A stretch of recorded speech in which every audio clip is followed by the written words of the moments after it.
Did you know the average American overspends by nearly 30% during the holiday season? The soft glow of twinkle lights, the scent of pine and cinnamon, that quiet hum of the world slowing down for just a moment. This is the Christmas we're sold. It's the one we see in the movies, the one we scroll past on our social media, and the one we desperately try to build for our families and ourselves. But let's be honest, there's another side to the story, isn't there? A darker, more stressful side that unfolds, not under the Christmas tree, but on the credit card statement in the harsh light of January. And the numbers? In 2025, shoppers are expected to spend an average of $1,638 on gifts, travel, and entertainment. Some forecasts even place that number closer to $1,778 per person. Year after year, these numbers climb, and our collective debt climbs right along with them. For so many of us, the season of joy becomes a season of financial regret. A frantic cycle of spending that leaves us feeling emptier than before. We swear to ourselves that next year will be different. We'll make a budget. We'll stick to it. And yet, the minute that the carols start playing, we fall into the exact same trap. Why? Why does this happen every single year? It's not because you're bad with money or because of lack of willpower. It's because you, like millions of others, are being influenced by powerful psychological forces you might not even see. Today, we're not just talking about budgeting. We're pulling back the curtain to expose the real hidden reason you overspend every Christmas. And more importantly, we're going to talk about how you can finally break free. The anatomy of a holiday overspend.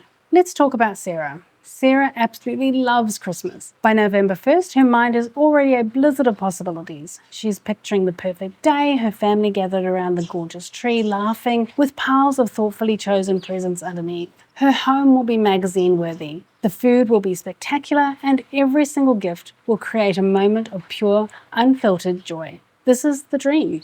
But her journey into overspending doesn't start with a bang. It starts with a whisper. It begins in a store when she spots a set of hand-blown glass ornaments. They're way more expensive than the plastic ones she already owns, but she can just imagine how they'll catch the light from the Christmas tree. It's a small indulgence, she tells herself, a way to make this year extra special. Into the cart it goes. A week later, she scrolls her social media feed. A friend from college posted a photo of her family in matching, monogrammed pajamas. They look so happy. So perfect. Sarah feels that familiar pang of inadequacy. Suddenly, her family traditions of wearing old sweatpants on Christmas morning feels a little less charming. That night, she spends 2 hours and $150 on a set of organic cotton, ethnically sourced matching pajamas. The justification? It's about creating a precious memory.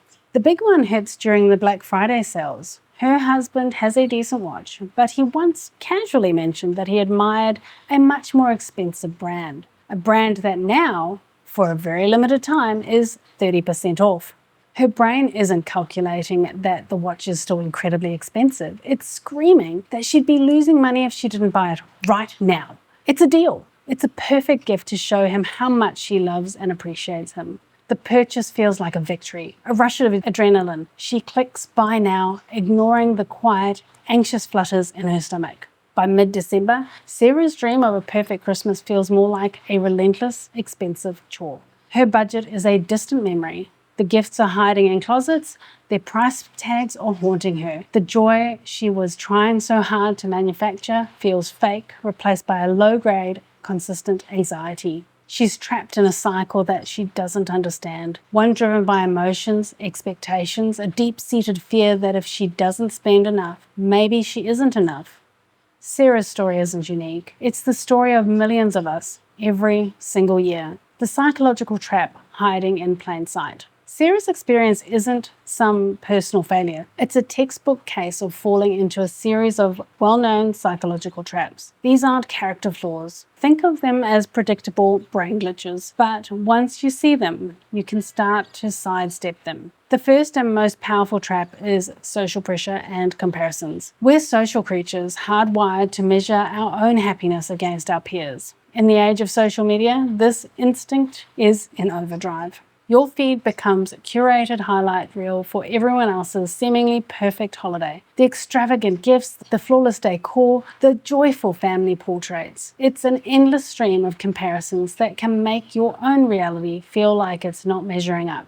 This triggers a desperate need to keep up with the Joneses, or in this case, the Insta-famous family with the professionally decorated tree. This isn't just about envy, it's a deep fear of falling short, of not giving your loved ones a good enough holiday, which can take a significant toll on your mental health. Next up is the trap of emotional spending. The holidays are an emotional power keg. We feel nostalgia, joy, but also immense stress.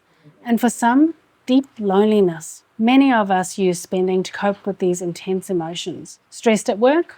Buy a beautiful gift can offer a temporary sense of control. Feeling guilty about not spending enough time with your kids? A pile of expensive toys can feel like a way to make up for it. Psychologists point out that people who associate money with love are especially at risk of overspending, seeing lavish gifts and food as a direct reflection of their affection. This is emotional spending in a nutshell, using shopping to soothe, celebrate, and compensate, often on impulse and without thinking about the January credit card bill. This leads right into our brain's love of instant gratification. When you find that perfect gift or snag an amazing deal, your brain releases a hit of dopamine, the feel-good chemical. Retailers are masters of this. Limited time offer, flash sale, countdown clocks. They all create urgency, pushing you towards an impulsive decision just to get an immediate rush. The fleeting pleasure of the purchase overrides the logical part of your brain that knows all about your budget. The buy now button offers a quick jolt of happiness, making it incredibly hard to resist. Then you've got the cognitive bias that mess with your logic.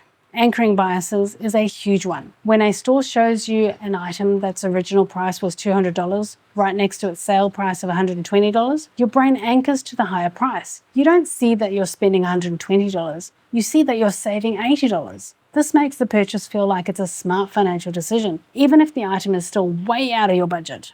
Then there's the optimism bias. The very human belief that our future self will be more disciplined and have more money. It's a little voice whispering, I'll just pay this off in January, or I'll work extra hours next month. We constantly underestimate the future consequences of our spending now, a belief that often leads straight to the mountain of debt. Finally, we're all guided by our own confirmation biases and old money stories. These are deep-seated beliefs about money we've held since we were young. If you grew up in a family where Christmas meant extravagant spending, you might believe that the holidays are supposed to be expensive.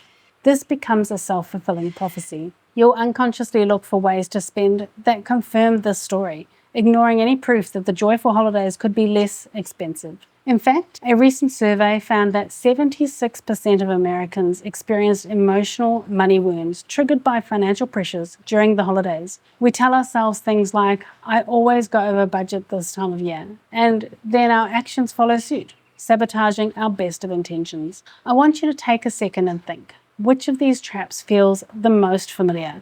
Is it the endless social media scrolls that make you feel like you're not doing enough? Is it the rush you get from finding the perfect, pricey gift? Let me know which one resonates the most in the comments below.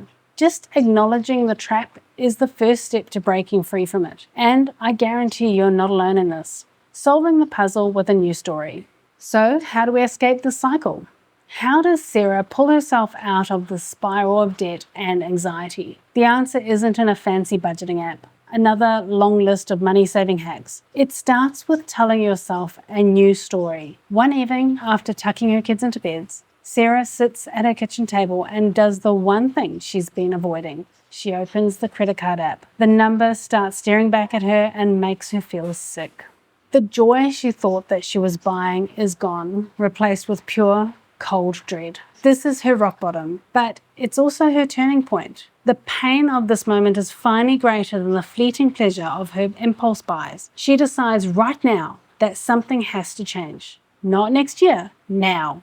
Her first step is to build awareness. She doesn't just look at what she's bought. She forces herself to remember why. That expensive ornament?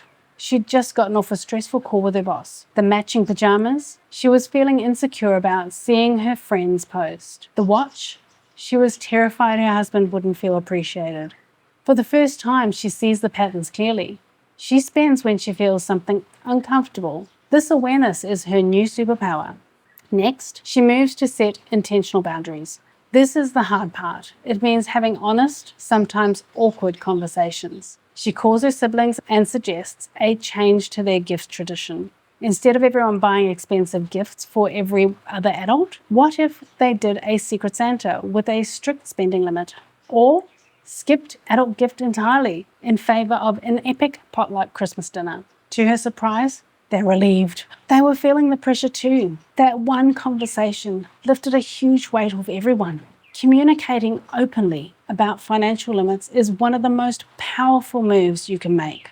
With her remaining shopping, she starts to practice mindful spending. She creates a simple rule, the 24-hour cooldown. For any non-essential purchases over $50, she puts it in her online cart or takes a picture of it and walks away. She has to wait a full day before buying it. More often than not, when she revisits it in 24 hours, the intense emotional urge is gone. She realizes she doesn't actually need it. This tiny delay lets her logical brain catch up with her emotional one. She also starts focusing on thoughtfulness over price. For her colleagues, instead of a generic gift card, she bakes her famous gingerbread cookies and packages them beautifully. The gift is more personal, more meaningful, and costs a fraction of what she'd planned. Most importantly, Sarah consciously starts to reframe her money story. She writes down her old, damaging beliefs. More spending equals more love. A perfect Christmas is an expensive Christmas. Then she writes new ones right next to them. My presence is more important than my presence. The best memories come from connection, not consumption. When the urge to compare hits, she limits her exposure,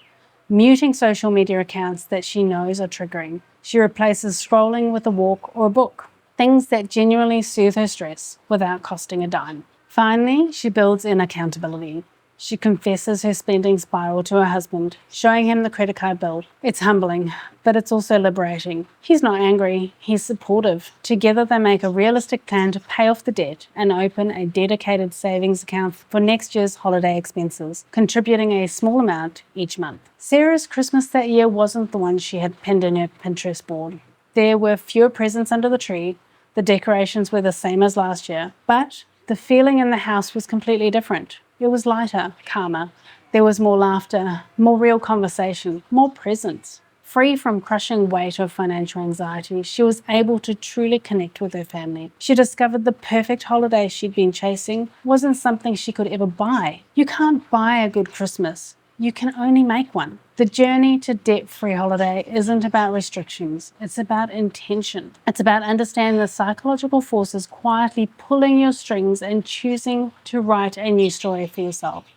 It's about remembering that your value as a person has absolutely nothing to do with your budget. So this year, before you make your first holiday purchase, just pause. Ask yourself, what am I really feeling right now? What story am I telling myself about what this purchase means? Is this purchase getting me closer to the holiday I truly want? One of connection, peace, and joy? Or is it just feeding an illusion that will only lead to regret in January? The choice, as always, is yours. You have the power to take back your holiday from the grip of consumerism and create a season that is truly rich in what actually matters. If you're new to my channel or returning for some fresh insights, welcome. I'm glad you're here. Until next time, I'm Christine. Thank you for committing to a life of freedom, choice, and abundance through financial literacy.